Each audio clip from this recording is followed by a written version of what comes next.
Bonjour et bienvenue à cette rencontre d'auteurs.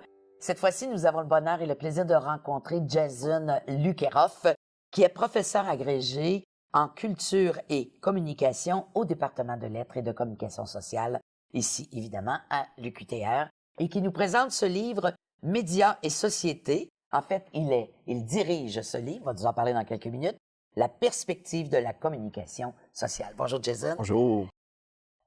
C'est tout un projet, ce livre-là. D'abord, 26 collaborateurs, beaucoup d'étudiants, des directeurs de recherche, et tout ça autour de la communication sociale. J'aimerais que tu me racontes un peu l'objectif de ce livre-là au départ. Alors, l'objectif au départ, c'était de publier les mémoires de nos étudiants. On a des étudiants qui diplôment à chaque année à la maîtrise. Leur mémoire de maîtrise est disponible en ligne maintenant à la bibliothèque, donc une certaine diffusion, mais on se disait, ce serait intéressant qu'éventuellement, on pense à un projet de publication pour rendre davantage disponible leurs résultats de recherche, que ça puisse servir à un plus grand nombre de personnes, que la diffusion soit plus large et que ça leur donne aussi une expérience de publication. On a une partie de nos diplômés qui poursuivent au doctorat par la suite. Il y en a d'autres qui vont aller travailler sur le marché du travail dans différents domaines.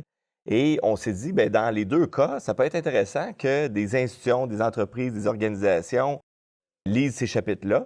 Et pour ceux qui poursuivent au doctorat, bien, évidemment, ça les aide dans leur parcours universitaire. Alors, c'était ça le point de départ. C'était l'idée de dire, on voudrait publier ces mémoires de maîtrise excellents-là. Mais c'est des résumés, évidemment, qu'on retrouve ici, Absolument. mais c'est toujours jumelé aussi avec le professeur qui a supervisé l'étudiant à la maîtrise. Alors, on voulait rendre compte aussi de ce que c'est, faire un mémoire de maîtrise. Il y a un apport assez important de la direction. Alors, ce qu'on a proposé dès le départ, c'est une co-rédaction de l'étudiant comme premier auteur et du directeur de recherche comme deuxième auteur. C'est ça l'invitation qu'on a faite.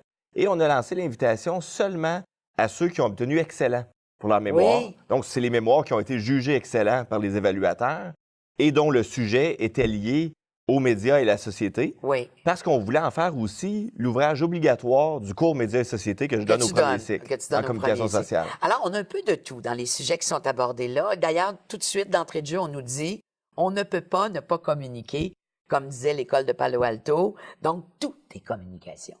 Exactement. C'est une perspective qu'on développe et à laquelle on croit ici en communication sociale à l'UQTR, parce que la communication, c'est à la fois un champ disciplinaire très jeune. Oui. C'est un champ disciplinaire aussi qui a émergé de façon différente dans les différentes universités au Québec.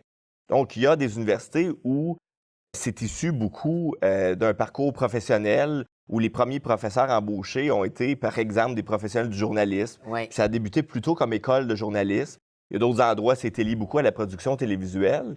Ici, c'était pensé dans une perspective d'ouverture à dire, bien, on voudrait pouvoir s'intéresser aux différentes facettes de la communication dans une perspective très large, Oui.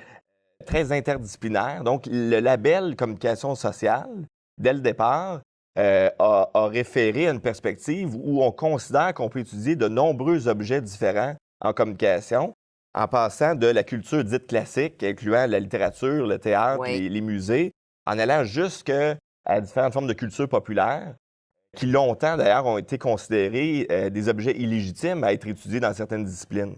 Donc, on a une perspective très large en communication sociale qui fait qu'effectivement, on peut s'intéresser à différents objets, différentes institutions. Écoutez, il y a un chapitre, entre autres, sur les portes. Qu'est-ce qu'une porte? Quelle est la représentation, ici, très intéressant, sur les portes de bureaux de tous les professeurs de l'UQTR?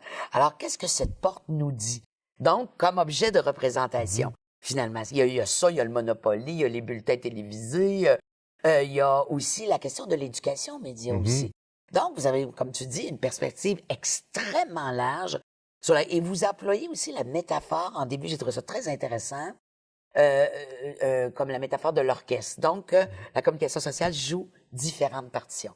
Absolument. C'est pour ça, d'ailleurs, qu'on a invité Yves Ouinquin à préfacer l'ouvrage. Oui. Parce que c'est celui qui a parlé de la métaphore de l'orchestre de jazz, le premier, pour définir la communication. Et ce qu'il voulait, c'était proposer une autre métaphore à celle du modèle linéaire qu'on appelle la communication. De Lasswell. De Lasswell, qui est l'émetteur-récepteur. Puis l'idée derrière ça, c'était de dire, bien, c'est pas vrai que la communication, ça part d'une intention. On peut communiquer sans avoir eu l'intention de le faire. Ouais. La communication est partout, tout est communication, on ne peut pas ne communiquer. C'est les idées qu'il y a derrière ça. Donc, lui, ce qu'il disait, c'est dans le fond, la communication, c'est beaucoup plus comme un orchestre de jazz où il n'y a pas de partition qu'on suit. Il n'y a Oui. pas de chef d'orchestre. Il y a des musiciens qui, ensemble, chacun avec leur instrument, vont s'ajuster les uns aux autres et vont improviser ensemble. Donc, il conçoit la communication beaucoup plus comme des interactions où on tient compte de l'autre Oui. dans une relation, où ce que l'autre fait va influencer ce qu'on va faire aussi, puis où on est sans arrêt en émission-réception d'informations. Oui. Donc, on n'est pas dans une logique où il y a un émetteur et un récepteur, puis éventuellement une rétroaction ou un feedback. On est beaucoup plus dans une situation où on tient compte de certains messages ou pas. Oui. Puis il y a constamment des messages qui sont envoyés qui incluent entre autres le non-verbal. Ben oui, parce que ça aussi, je veux dire, même quand on ne veut pas communiquer, on communique. Exactement. Alors, même si on dit non, je ne parle pas, le corps, lui, continue de parler quand Exactement. même. Les étudiants ont aimé leur expérience. Absolument. Jason? Absolument. J'imagine, hein? Tous ceux qui ont participé sont très contents. Ils ont participé à un lancement collectif qu'on a fait dans le cadre du cours où on utilise l'ouvrage. Oui.